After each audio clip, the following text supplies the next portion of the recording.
Traoré has 24 hours. Deliver 90% of the oil and gold or face consequences. The signature was unmistakable: Donald J. Trump.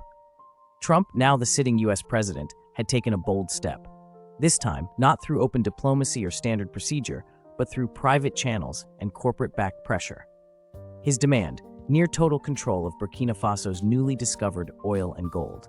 No room for negotiation, just a flat ultimatum. The message, delivered directly to Ouagadougou through a former U.S. military attaché flanked by private American contractors, landed on Captain Ibrahim Traoré's desk just before sunrise. The wording was explicit: allow U.S. corporations to start immediate extraction of oil and export of gold. Surrender long-term control of Burkina Faso's energy policy to an American-led committee, and do it in 24 hours, or suffer sanctions, blockades, and destabilization. There was no polite diplomacy here. The message was a threat: ruthless, transactional, unapologetic. We saved you from terrorism, now pay us back. That was the underlying tone. But Trump didn't expect what came next. The man on the receiving end wasn't a politician looking to negotiate. He was a soldier. Captain Ibrahim Traoré didn't hesitate. He summoned his intelligence chief. He called in his military commander. Then, looking both men in the eye, he said calmly, "Tell the Americans, Burkina Faso is not for sale." By noon, the leak had gone public. African media was ablaze. News channels from Lagos to Kinshasa broadcast the breaking headlines. Trump demands African resources. Traoré given 24-hour deadline. Screens lit up across the continent. But behind those headlines was a story few outside West Africa had understood. Months earlier, a tightly sealed classified discovery had taken place. Deep beneath the plains of northern Burkina Faso, a joint military geological team uncovered something massive: confirmed petroleum reserves, untouched and rich. The effort was deliberate and secret. Russian engineers helped scan the subsurface layers. Iranian drones provided aerial mapping under radar cover. North Korean cyber experts encrypted every byte of data. What they found was extraordinary. Still, it wasn't supposed to be public knowledge. Everything was locked down until the drills broke the surface. From space, American and French satellites picked up the activity. Within hours, intelligence teams flagged it. Energy anomalies in the Sahel, foreign equipment showing up on cargo manifests, whispered references to a new sovereign petroleum corridor. It wasn't just oil. Burkina Faso had begun reclaiming its gold too. French-run mining companies had been quietly pushed out. In their place, military-controlled operations. Revenue once funneled to Paris was now heading to a national development fund, owned and operated by Burkina Faso itself. In Washington, alarm bells rang. Here was a country with oil and gold, but no ties to Wall Street. No handouts from the IMF. No need for the dollar. Instead, they were choosing sovereignty, defended by soldiers, not signatures. The real threat wasn't just the resources, it was the idea. What if Mali followed suit? What if Niger and Chad said no too? What if Congo cut its ties to foreign mining giants? The stakes weren't just economic, they were systemic. And that's when the plan emerged. Send in Trump. Officially, the White House stayed silent. Off the record, they claimed Trump's efforts were private. But insiders say the reality was different. Trump was simply doing what others had whispered about for decades. Just louder, just faster. We will never trade our land for your luxury. We will never bow to your bullets or your banks. Then came the final line, the line that would echo across the continent and beyond. You gave us 24 hours. Here is our answer. You have 24 hours to take your greed, your threats, and your arrogance and leave African soil. He stood, saluted, walked off screen, and just like that, the clock flipped. This time it wasn't Africa on the defensive, it was America. And the world, watching in real time, saw something they hadn't seen in decades. A leader who said no, and meant it. The hours after Traoré's televised speech felt like a slow drumbeat echoing across capitals.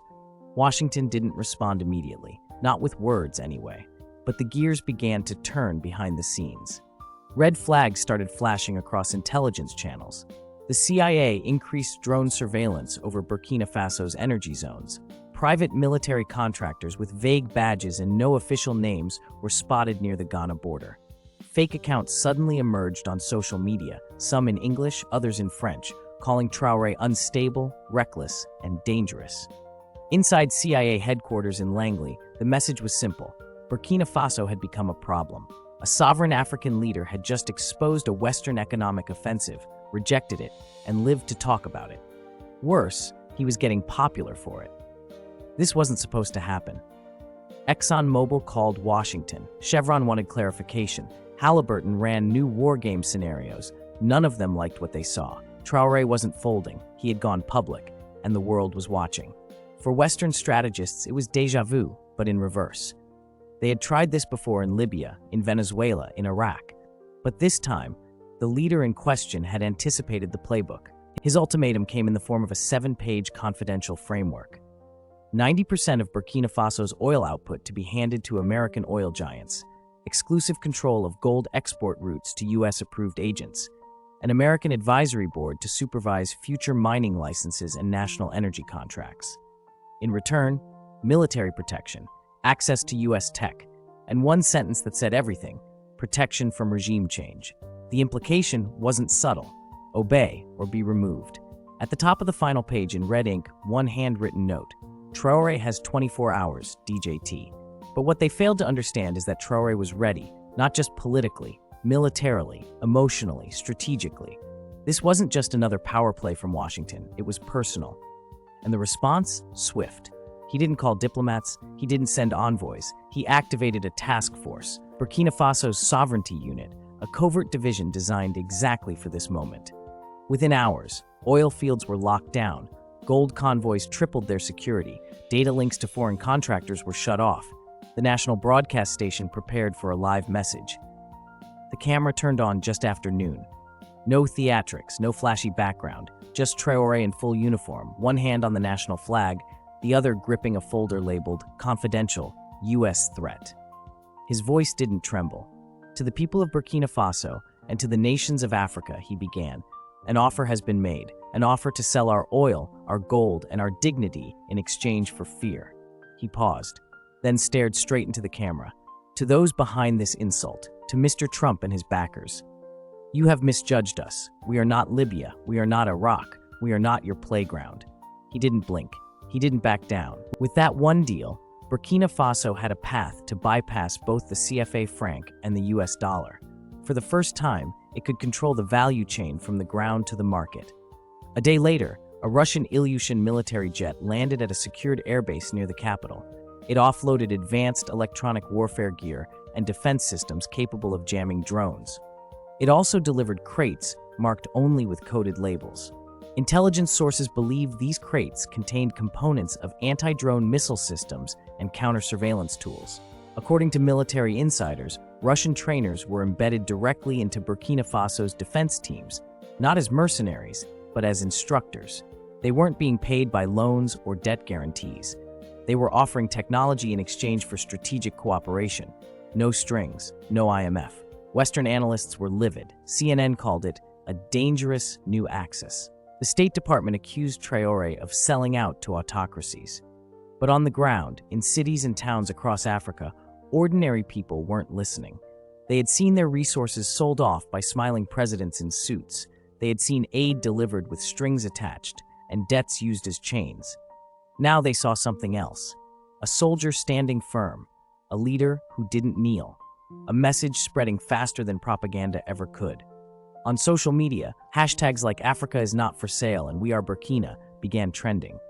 Influencers, activists, artists, even diaspora communities in the US and Europe joined in. Clips of Traoré's speech were dubbed into multiple languages. Graffiti art popped in Johannesburg and Dakar. Music tracks were remixed with his words. Protest t-shirts were printed with his image and the phrase, "Not Libya, not Iraq, not yours." In a world dominated by media empires, Traoré had become a story no one could kill, and that made him dangerous. Back in Washington, the pressure was rising. Oil executives were losing patience. Policy advisors warned of a spreading precedent. If Burkina Faso succeeded in keeping its wealth out of foreign hands and building a coalition while doing it, others would follow. The real fear wasn't just about Traoré. It was about what he represented, an African leader willing to defy the system and not just survive, but be celebrated. What happens when the next country says no? What happens when more leaders reject IMF packages and Western contracts? What happens when sovereignty becomes a trend? The standoff was no longer just about resources, it was about control. And in that fight, one thing had become crystal clear. The empire had made its move. Now, it was Africa's turn. The 24-hour deadline came and went. Trump had spoken, Traoré had responded, and now the world held its breath. No one knew exactly what would happen next, but few expected what came next. A national vote, held in secret, fast, and unanimous. In the early hours of the morning, Burkina Faso's National Assembly passed a landmark resolution under direct instruction from the presidency. All oil and gold within national territory was now permanently nationalized. No foreign corporations, no IMF mediation, no exceptions. Licenses held by French and Canadian mining firms were revoked on the spot. A US-backed energy survey team was escorted directly to the airport. Every embassy was informed through a formal dispatch. Burkina Faso's resources are not for sale. By sunrise, the news had broken globally. And this time, Traoré didn't wear his uniform. He appeared on national television in traditional Burkinabe attire, calm, grounded, unwavering. "We have been exploited for generations," he said, "and now that we discover our wealth, they want it back. But I am not here to serve empires. I am here to serve a people who have suffered too long." And he wasn't alone. Just days after Traoré's broadcast, 3 military planes touched down in Ouagadougou. They weren't American. They didn't belong to NATO. They carried no weapons, just men. From Mali came Colonel Assimi Goïta. From Niger, General Abdourahmane Chiani. From Guinea, Colonel Mamadi Doumbouya. They walked into the presidential compound with no media presence, no security detail, no need to posture. And when they emerged, they stood beside Traoré, shoulder to shoulder. No titles, no suits, just a simple declaration. If you touch Burkina Faso, you touch all of us. That moment wasn't just symbolic, it was strategic. Within 24 hours, the AES alliance, Burkina Faso, Mali, Niger, and Guinea, activated a joint intelligence response. Surveillance drones from all 3 countries began monitoring shared borders. Communications between gold mines, oil fields, and military command were now encrypted and centralized. AES was no longer just a vision, it was operational, and Traoré wasn't stalling. He was accelerating. Mali pledged seasoned combat advisors to reinforce Burkina Faso's oil installations.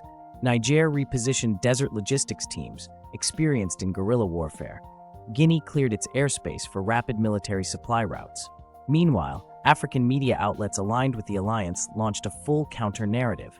Western news had framed Traoré as a rising dictator. AES networks told a different story, one of resistance, unity, and resource control. A simple message swept across the region: our resources, our future, our fight. In Bamako, youth rallied in the streets with placards showing Traoré's face superimposed on oil drums, holding a rifle in one hand and a Burkinabe flag in the other. In Conakry, murals sprang up overnight. In Niamey, protests erupted outside French businesses. Even in countries not formally aligned, like Chad and Central African Republic, young people began chanting a new phrase: AS or death. This wasn't just politics anymore, it was identity. But Washington wasn't sitting idle. Satellite activity over the Sahel tripled. The US Navy repositioned 2 ships toward the Gulf of Guinea. Meanwhile, news networks in America suddenly adopted a unified tone. Burkina Faso faces economic ruin. Captain Traoré is isolating his people. Humanitarian crisis looms. Inside Burkina Faso, however, the opposite was unfolding. Civil society groups mobilized. University students formed watch units to help protect local energy installations. Women's associations delivered food and supplies to soldiers guarding gold sites. Young volunteers signed up to help monitor pipeline routes. And every time CNN or BBC aired a segment condemning Traoré, youth on TikTok and Instagram reposted it with one caption: "If they hate him this much, he must be doing something right." For many across Africa, the logic was simple. The same institutions that stayed silent when African presidents sold land to French banks were now calling Traoré a madman for keeping that land in African hands. The more the Western media criticized him, the stronger his base grew. But the real shift came when the outside world noticed that something had changed in the mechanics of resistance. China and Russia didn't issue statements. They didn't host flashy summits. They just showed up. 3 days after Traoré's declaration, a small Chinese delegation arrived in Ouagadougou. No press coverage, no public display, just a quiet visit and a bold offer: oil refining facilities, designed and delivered in 90 days, real-time gold valuation tools that cut out Western banks, a digital currency exchange system using China's digital yuan. But the attacks kept coming. Private intelligence firms ramped up digital misinformation.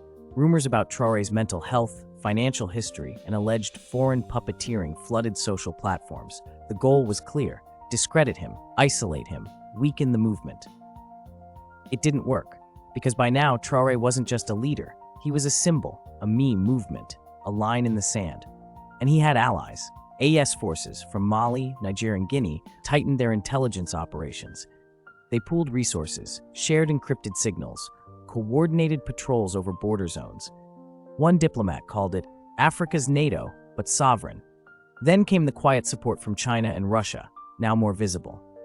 A Chinese-built mobile refinery broke ground just outside Ouagadougou. Russian anti-drone systems lit up on defense radars across the northern border. New infrastructure deals were signed, all outside IMF frameworks, all in digital yuan or barter agreements. No debt, no lectures, no interference. And for the first time in living memory, an African country was exporting gold and oil without foreign middlemen, without currency manipulation, and without asking permission. The empire was losing its grip, and the playbook was unraveling. By week's end, Time magazine published a special digital cover, "The Man America Can't Bully: Inside Traoré's African Uprising." It wasn't a celebration. It was a recognition. Whether the West liked it or not, the rules had changed. One man had stood up, refused to kneel, and stayed standing. This wasn't a perfect story. There were risks, there would be retaliation, but the message had been sent. Africa was waking up, and Traoré had become the alarm clock. Drop your thoughts in the comments below. Do you stand with Traoré? Like this video if this story opened your eyes, and don't forget to hit that subscribe button to stay updated as this historic standoff continues to unfold. Your support helps keep this truth alive. Burkina Faso's military went on full alert. Anti-air systems were activated. Special forces locked down energy corridors. Data centers were shielded. Oil convoys rerouted. Gold stockpiles moved into underground bunkers. But then, something unexpected happened. The rest of Africa stood up. Not just governments, people. In Nigeria, Kenya, South Africa, Senegal, mass protests erupted in front of US embassies. Thousands came not with anger, but with purpose. They weren't burning flags. They were raising banners that read, "Touch Traoré and you touch us all." Africa is not your minefield. Keep your democracy. We'll keep our dignity. And then came the video, just 43 seconds long, posted on Traoré's official channel. No music, no edits. Just him, staring directly into the lens. "This is not just about oil," he said. "This is not just about gold. This is about the soul of Africa. And I would rather die standing than live kneeling." 12 million views in under 24 hours. Former African heads of state began breaking their silence. One ex-president simply said, "We tried to play their game. This young man just tore up the board." Meanwhile, Washington couldn't control the optics. Every time CNN aired a segment warning about Traoré's recklessness, African youth remixed it into protest music. Teenagers danced on TikTok to beats overlaid with CNN clips, edited with captions like, "If they fear you, you're free." And in the streets of Johannesburg, Abidjan, and even black communities in Atlanta and Baltimore, one phrase kept surfacing again and again: "Africa is not for sale." Then, after a long pause, he said what many had waited to hear: "Burkina Faso is not afraid, and I am not negotiating with thieves." The streets erupted. In Ouagadougou, thousands came out. Fireworks cracked across the skyline. Drummers played through the night. Men danced. Women wept. Children ran through the streets waving homemade flags. Everywhere, the chant echoed: "He said no. He said no. He said no." Online, the energy exploded. Youth across Africa began filming themselves holding gold coins, jerry cans, or even a handful of soil, captioned simply, "We protect what is ours." For 12 hours after the decree, there was silence from Washington. No press release, no press conference, just a quiet, tense stillness. Then at 7:42 a.m. Eastern Time, Trump broke the silence. A single tweet, all caps: "Traoré just made the biggest mistake of his life. Africa will pay for this." The reaction was instant. Media networks spun up live panels. Cable shows pulled in retired generals, oil executives, and intelligence analysts. One word echoed again and again: dangerous.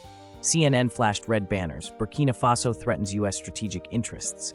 Fox News went even further. Traoré must be stopped. African strongman targets Western energy security. But if the goal was to intimidate, it failed. Inside Burkina Faso, Traoré reportedly laughed at the tweet.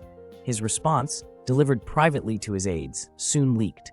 That's the sound of an empire losing control. Still, the threat was real. The U.S. moved 2 Navy ships closer to the Gulf of Guinea. Satellite surveillance over Burkina Faso tripled. Cybersecurity firms launched digital attacks against government infrastructure.